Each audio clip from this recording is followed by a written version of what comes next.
So I wasn't willing to whisk. I wasn't willing to whisk it.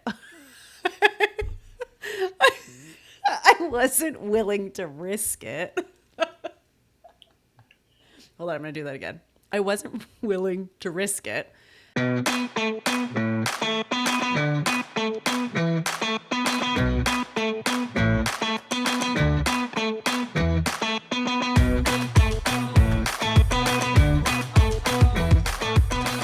Hey, adventurers, welcome to Let's Just Go podcast. I'm Chris. And I'm Kayla. And today we're going to talk about a trip recap. I just recently got back from doing an Adventures by Disney river cruise on the Rhine, going to Christmas markets. And I realize it's January and you're all sick and tired of hearing about Christmas.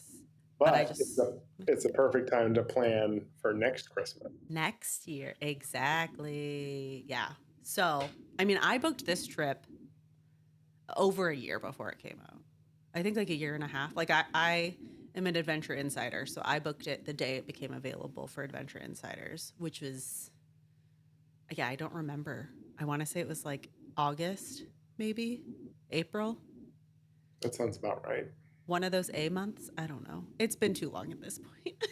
More than a year, which yeah, pretty far out for people these days. Yeah.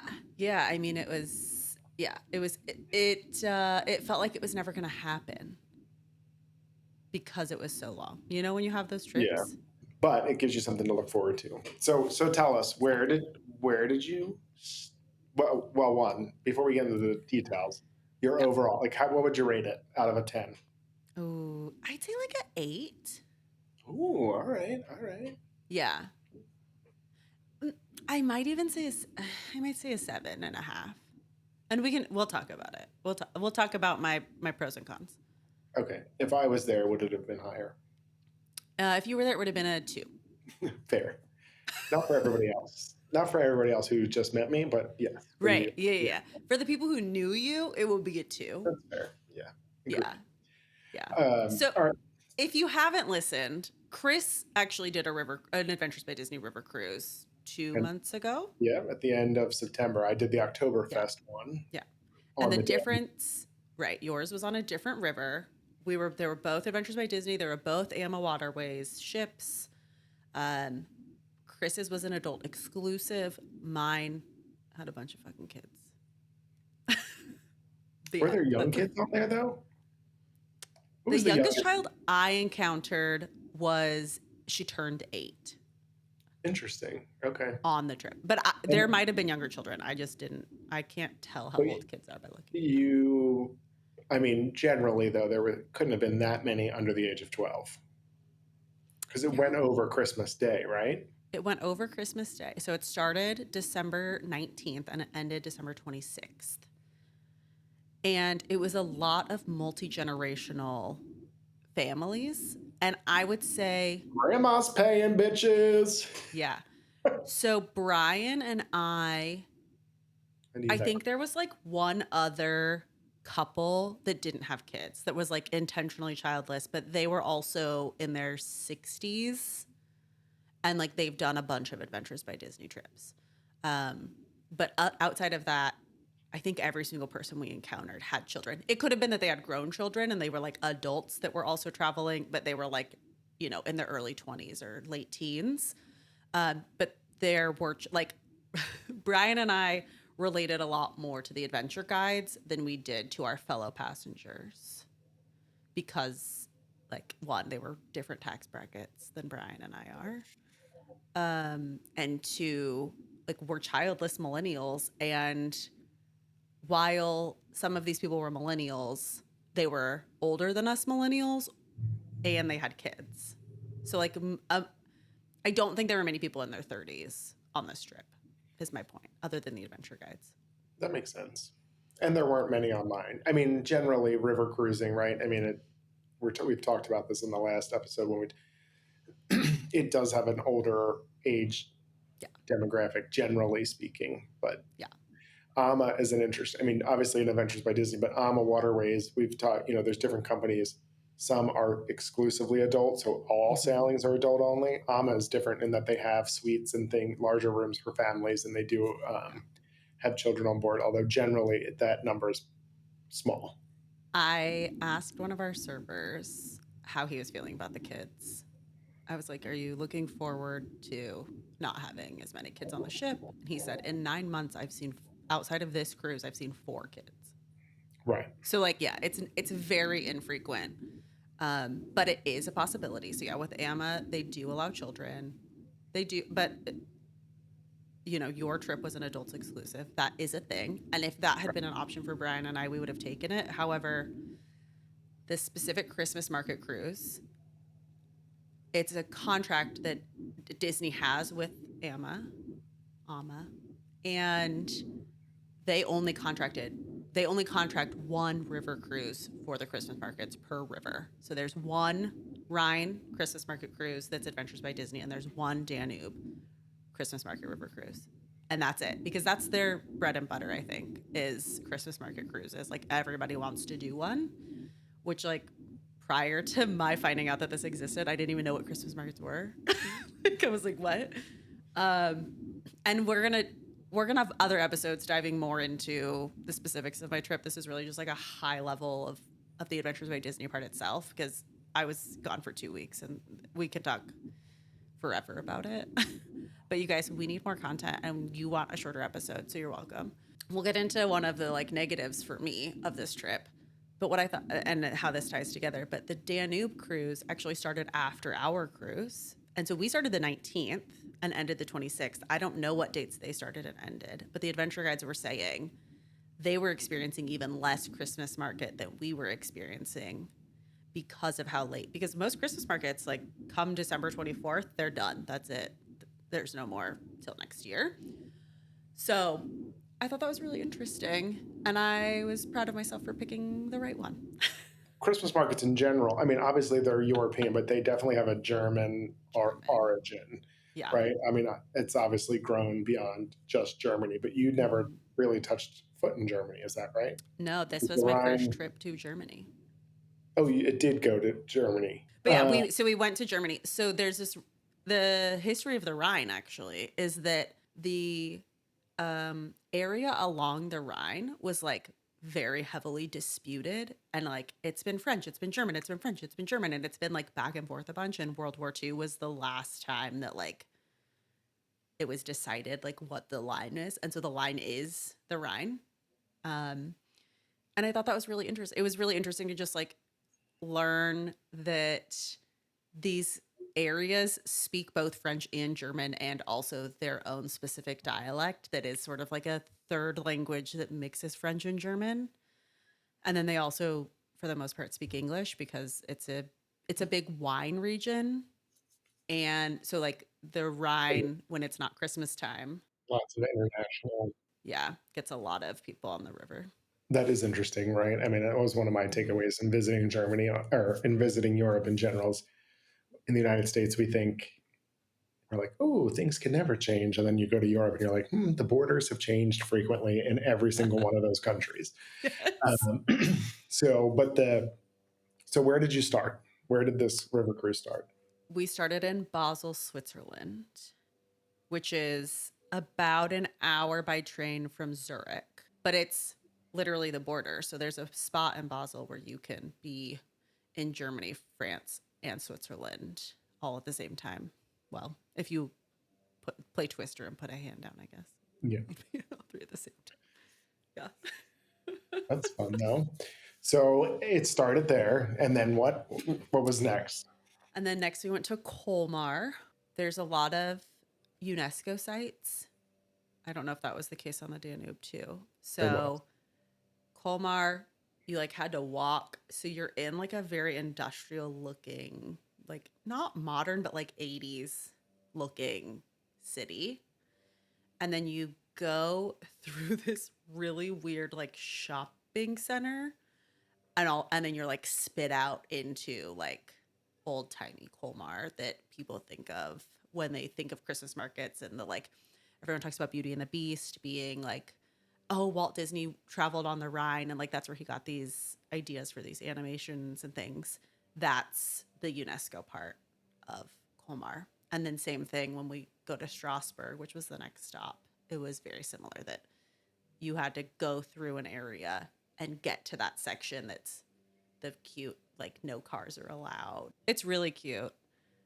They're not allowed to have air conditioning units though, Yeah. because the I yeah. want say no more. I don't need to go there I, unless it's I mean, it was fine.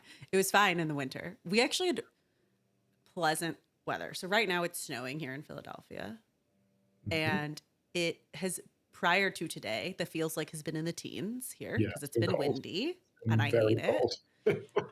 And it was in like the between 30 and 50 for almost our entire trip.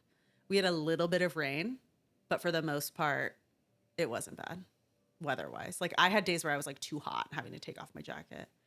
No, and that's as long as it's not windy and like you don't have a wind chill, that's doable. Yeah. Yeah. And so going back to like the river cruising part, I don't know if this was how it was for the Danube or not, but you leave, like there was one night that we didn't leave till midnight. Like we had some late nights and then we had some like early. So like the day that we went from Cologne, Germany to Amsterdam, well, that was our longest day. And we left Cologne at like 3 o'clock, I think. And we pulled into Amsterdam literally at 8 o'clock. Like we were getting off the ship at 8 o'clock and we were like just docked. But you go through so many locks. And so I thought that was really interesting. And you're allowed to like be outside when they're Hmm. happening, which is cool if you've never been through a lock before. Or did you go through them in the middle of the night and you like wake up and you're like, it's why is it so bright out? And it's because it's a Oh, lock. there was no why is it so bright out, but there was one lock that we went through because Brian and I were staying in a like I was gonna say ocean view. I don't know what they called it. Like we were in like the bottom categories. We were like downstairs with where all the staff sleeps, which is fine with us. Um, but you can feel the motion a lot in the locks because you're so close. Also, the floor is significantly colder down there because the water is cold and it's metal. And so, like, we had to have slippers on all of the time. If there's one thing that I'm glad I brought with me, it was my slippers because I use them everywhere I went. Did they? But Uh, they gave you slippers though, right? they give you slippers, but I mean, they're not great, but yeah. I'm a bougie bitch and I brought my Birkenstock slippers with me that I am currently wearing.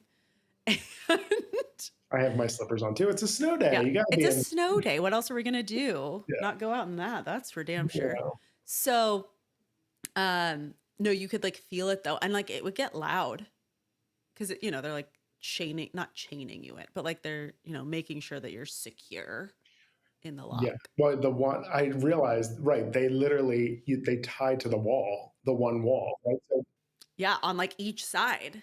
well, in our case, it was either you were on one or the other, but like the one Mm. time they were like, "Don't touch the wall," because you open your window You're and you're literally, yeah, it's like, "Holy there. shit, it's right there, cement wall." Had you ever been in a lock before No, or like seen a lock?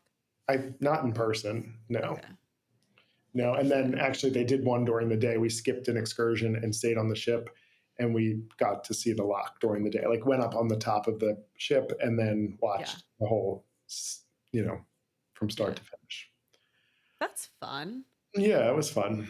If you've being from the Pacific Northwest, there are locks in Seattle, and then living in San Antonio on the Riverwalk, there's a lock to get you like into like proper downtown. So we're I think sort of here in the used to them. Northeast, outside of the Great Lakes, there really aren't any. Because I feel like things are so old. Yeah. They were built around however the river was going. Yeah. Yeah. I think that it was really interesting in Strasbourg. We did um a little canal cruise. They had canals. And so but they were like super old timey and it took like 10 minutes to go through the one lock. And that was interesting because it was literally like they slowly open the door and you just see the water like bubbling up to rise you. It was, yeah, it was cool to see.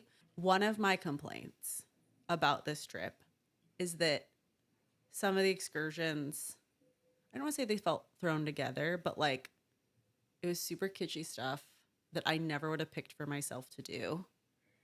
And I was like, oh, I if I did this over, I would have just not done an excursion at this point in time and just gone off on my own. Right. And they are very clear. The adventure guides say at the very beginning, this is your vacation.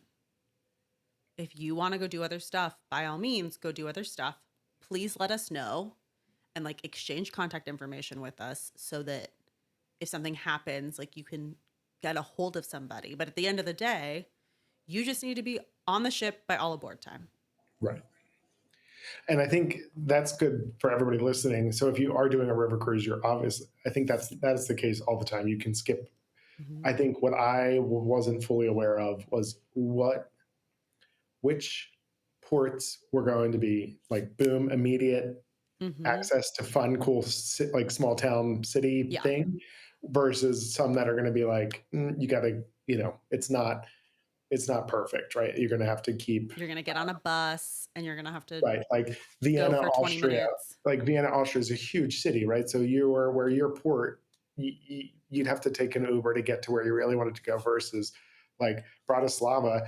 I could have spent 4 days just at that port walking around right there, right? Like, and so it's better to probably know that so that you know when, or like the one night we had mentioned, we did not, the other folks we had met on the cruise, we didn't want to go to the dinner, so we just hopped off and walked around the town and got pizza at a local restaurant, right? But only because that was possible, right? And in the location we were in. So I think it's important to know that. So all right, so your focus was Christmas market. So let's talk about them. What was Yeah. awesome about it? What was not so awesome about it? So I'm really glad that we did a night before the cruise in Basel so that we could experience those Christmas markets because they have like 6. So I'm glad that we came in early because the complaint that people have about doing a Christmas market river cruise is that you want to see Christmas markets at night. And when you're cruising, you're usually leaving pretty early. So we did have a late night in Strasbourg, and that is the like capital of Christmas. Like that's the place that people say is like if you're gonna go to a Christmas market, that's the one to go to. And like you were saying, there are days where you can just hop right off the ship, and this was not one of those. It was a half an hour ride into town, which like if you walked, it was like maybe an hour to walk from the ship to town, but also like you don't want to do that. And they were saying that like trying to get an Uber or a taxi is unreliable because of how close we were to Christmas and how incredibly it was the Saturday before Christmas. Like Mm-hmm. it was busy. This is, height of Christmas market shopping because I think the thing that as international people we don't recognize is that Christmas markets were created as a way like that's the mall. That's where you're going to do your Christmas shopping and you're doing that shopping right before Christmas. So like for locals, this is the place that they're going to do their Christmas shopping. And then all of us fuckers came in and were like, I want to see what's going on too. Let me pay way too much money to get on this cruise and come spend some time here. But so they were very intentional about making sure that we were there until night.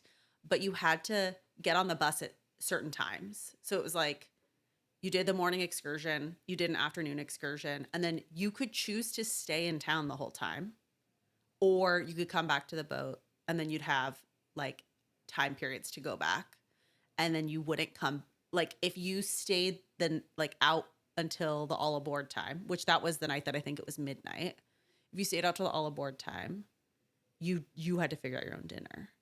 And for me, I get too hangry for all that. I don't trust, like, I don't want to have to wait in a line an hour long to get a pretzel. I want a pretzel is what they call pretzels in France. So we came back to the ship and I also like wasn't feeling great. And it was like a night that they said it was going to rain. And I was like, I don't want to be out in the cold and the rain at night in a town I don't know. So we did see Christmas markets. We didn't see them really at night. And then Cologne, Germany, which we went to on Christmas Eve.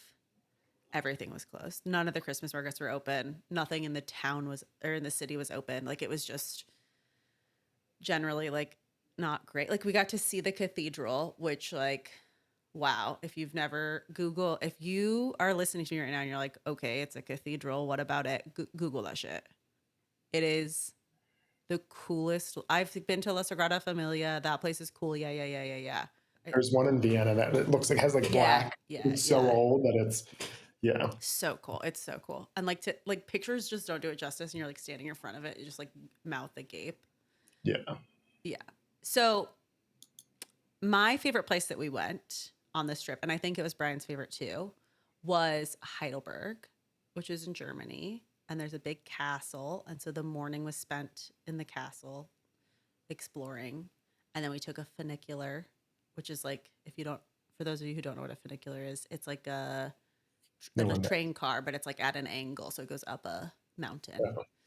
So we took that into town. And then for their Christmas markets, they just have like one big long like stretch of road. Like it's just like the like main street, let's call it. And the Christmas markets are just sort of like tucked off of that road. It did hail on us that day. I'll take hail over rain. That's Let's true. just be honest. That's true. And we went to a brewery and it was so good. I know you're not really a beer drinker, but we did like a flight. In Germany, I feel In like Germany, you have to be. Yeah. yeah. I will say we did the Cologne pub crawl. That was one of the excursions. And so it was Kolsch, but they like had a hard time finding places that were open for us to have Kolsch. So normally there's 3 stops, but we only had 2. And I like Kolsch in the States. Cologne Kolsch is not for me. Like We was it got so crowded too that you just couldn't even see what like no, because we weren't there at night. So the crowds are really at night, not during the day. Um, there were some markets where you could get around a lot better than others. Um, but for the most part, it wasn't too bad. I will say that Rudesheim, which is a little tiny town that does their own special boozy coffee, which is fantastic. They had one market. So their town is kind of a circle of Christmas markets. Like you just walk around essentially the outside of town. Um, and they had like one area that was all food. And that was my favorite day was like we had lunch and we had spaetzle and it was so good. Like spaetzle in the States is garbage and I don't like spaetzle here. But spaetzle in Germany when they're cheesing it up and they put fried onions on top of it. Oh my God, it was so good. And then we went next door and there was a place doing ham and cheese sandwiches on like almost like a ciabatta. Oh my God. So the food was for me the greatest like find. We also found a liquor store that was like not a liquor company, like a distillery that had a booth and they were letting you like sample stuff. And Brian loves eggnog. I'm not an eggnog person, but I will drink European eggnog. Wow. Well, do you like eggnog? I love eggnog. Okay, we brought some back. I'll bring you some eggnog. When do I see you next week? I Whenever think so. I'm seeing, Yeah, yeah, I'll bring it with me. I do love eggnog. Does it have alcohol in it though? Yeah, No. yeah. But they. So I was talking to a girl, the girl that sold it to us. The difference between European eggnog and American eggnog is that they only use the yolk. They don't use the whites, and there's not cream in their eggnog. Interesting. I don't know what the recipe is. It's Probably best you so don't. good. Yeah. Yeah. So good. So good. So those were, I would say, like my favorite finds were the eggnog and then like food. But it was a lot of like Christmas ornaments. They love the like star lanterns, Yeah. Christmas villages.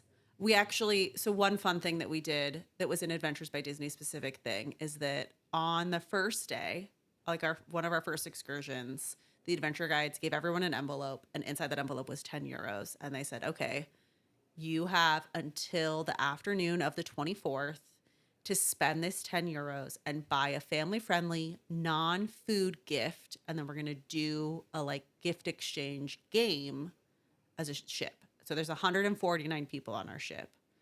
And the adventure guides participated as well. Everybody spent their $10, and then we played a game and passed around, and whoever got it got it. So like I got a coloring book in Strasbourg that was like a kid would have enjoyed it, but also an adult would have enjoyed it. It was one of those kind of coloring books. And then Brian got like a brain teaser, like, you know, those like metal toys. My grandpa loves those. If you're listening, Grandpa, holla. So he got one of those. And so, yeah, we passed them around. Brian and I both ended up with ornaments as our gift. I think a lot of people did ornaments as their gift, especially because there was no food and like there were fun food things. But your 10 euros went a lot further than I realized they would. At a Christmas market. Yeah. Yeah. So where you mentioned going to Amsterdam. Is that where it ended? Yeah. So you do an overnight in Amsterdam and then you get off the next day. So if you were doing the other direction, you would have an overnight your first night and then end in Basel. Got it. Okay. Yeah. And you stay in the same spot in Amsterdam. Like you're not like you're in like very close to the center of the city when you port, which is nice. That's fun. Yeah. And then you're off the ship the morning and that's it. Yeah. And like the Adventures by Disney hotel leaving was literally like you could see it from the ship. Like it was, and not like out in the distance you could see it, but like, oh, it's literally on the water right there. Like it was probably a 5-minute walk to the hotel. You mentioned the things that made it a negative. Mm-hmm. I guess, would you do it again? Absolutely. Yeah. Yeah. And I honestly, it's so funny because Brian and I, like, we didn't really want to we wanted an adults exclusive, but that wasn't an option. And then we ended up befriending a couple with 3 kids that we had a great time. Like we spent a bunch of time with them. The kids liked us. The adults liked us. Like it was really great. Shout out Brooke. She was like, oh my God, you have a podcast? What? And I put it on my phone right now. We're best friends now, basically. Okay. But it was really, yeah. I mean, it was really great. Her kids are teenagers.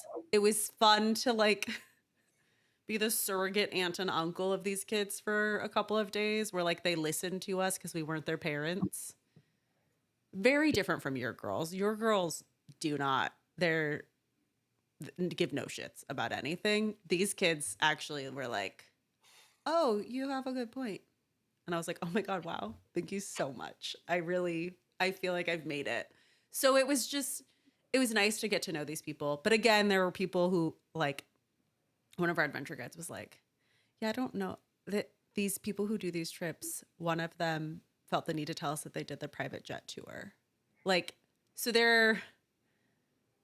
I wouldn't say this is the 1%, because like Brian and I are not the 1%. And like it's filled with some of those folks. Yeah. Yeah. There are people of all walks of life.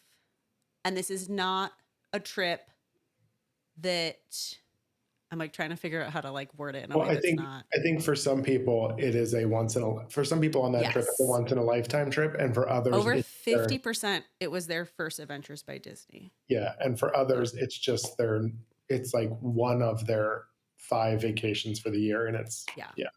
I think about going to Walt Disney World, and you have all walks of life, right? Like you've got the people who are camping at the campground and they're bringing PB&J sandwiches, and like this is the thing that they want to do, and so they are scrounging up all of their pennies to be able to do this thing. That is not what an Adventures by Disney trip is. You will not see those people on this trip. No, but I mean that really. No, you're not going to have the like penny pinchers who. This isn't a trip. You're $6,000-$7,000 when you factor in flights, maybe $8,000 or $9,000 a person, right? Yeah. So you're for a week's vacation, right? So like for Brian and I, just the the river cruise part of our trip was $11,000 for the two of us. And that was in again, the bottom level room. So it's but the service that you're getting matches the price that you're paying without a doubt. And that's my point, is like, you're getting more of like a Grand Floridian experience than you are an All-Star Sports experience, if we're comparing to Walt Disney World. That is 1,000% accurate. Yeah. Yeah. And it's not for everyone. It's not, if you are the kind of person that wants to take a relaxing vacation and you want to be able to sleep in and just sort of go at the flow of whatever you want to do, it might not be the best choice for you because of the money that you're spending. But if you're the kind of person like me who wants to be going every single minute of every single day and like getting as much time in a place as you possibly can, then this is it. I think the best part of a river cruise in general is you only unpack once. You get to see a lot, and it's organized, right? So, and it's very efficient in how they're moving 150 people around. Yeah. And so it feels like, oh my God, I don't want to do this with 150 people. But when you're in it, it doesn't feel like that at all. You're like, all right. And like, to Kayla's point, I was the same. I'm like, everything ran together in a good way. Like, I was like, I don't know where I was when I did that. And I forgot I even did that because there was so much going on in that time frame that but it was great. Well, I think we should just go. Maybe we should organize a group trip. Oh my God. Go We on a should. river cruise. Wow. Let's do it. Let's just go. Let's just go. Wow. I actually am already like, okay, so when am I going to go? I think I want to do Amma Waterways on its own, not in Adventures by Disney. I want to see what the difference is. Same. You and I can we'll have this conversation offline. Yes. Yeah. Let's wrap this. It'll probably, yeah. Well, if you're interested in knowing more about my trip, even if you're not, too bad, because we're going to talk about it more in future episodes. I'm really excited. I've got, we did Paris after the trip. We did a couple days in Amsterdam. I also did a cost breakdown of all the money I spent. I can also tell you about all the things that I had intended to do in the episode that you heard last week that I didn't do because I didn't have good foresight. I was in the heat of the moment of being on the trip. So we'll talk about that too. It'll be great. We'll also talk about the heat of the, you're like wrapped up in all of the things that are blending together that you don't know what time of day it is or what day of the week. And and I just forgot to book things. And then I was like, oh, it's New Year's Eve. Maybe trying to go to the Dior Museum could have been better thought out, but it's fine. We're fine. We had a great time. We'll talk about it. We'll talk about Chris's vacation that he went on. Mm-hmm. We'll keep that a surprise until we get there. Yeah, we've got... Not nearly as fun as yours, but unique in and of itself. I mean, I want to go. It was fun. Yeah, we'll talk about that.